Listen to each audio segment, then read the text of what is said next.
I take you directly to Canada. Prime Minister Narendra Modi has arrived in Calgary. This is with regard to the G7 summit. Now, there will be bilateral meetings with the leaders of Germany, Canada, Italy, Ukraine on the sidelines of the G7 summit.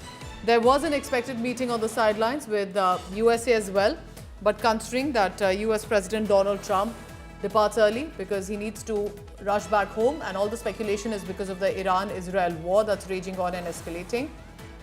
Right now, with the meetings that are expected, that's the visual on your screen. Prime Minister Modi arrives in Canada. This, remember, comes amid speculation, especially at a juncture, about how this relationship will be with Mark Carney, the Prime Minister now, and especially after Justin Trudeau and Prime Minister Modi and India and Canada have had that relationship. I want to immediately bring in my colleague Pranay Upadhyay, editor from India Today Global. Pranay, good morning. Tell us about this G7 summit. How are we looking at India's positioning here? And importantly, now that Donald Trump departs early, what possibly then is next on agenda? Good morning, Pooja. And this G7 summit is the 51st G7 summit. It's been 50 years, but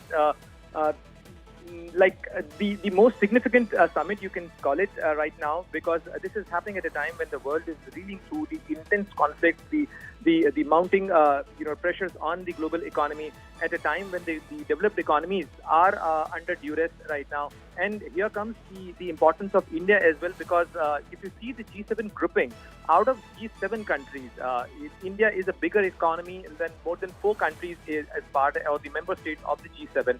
So Prime Minister Narendra Modi has already reached the G7. He will be speaking in the outreach session of the G7.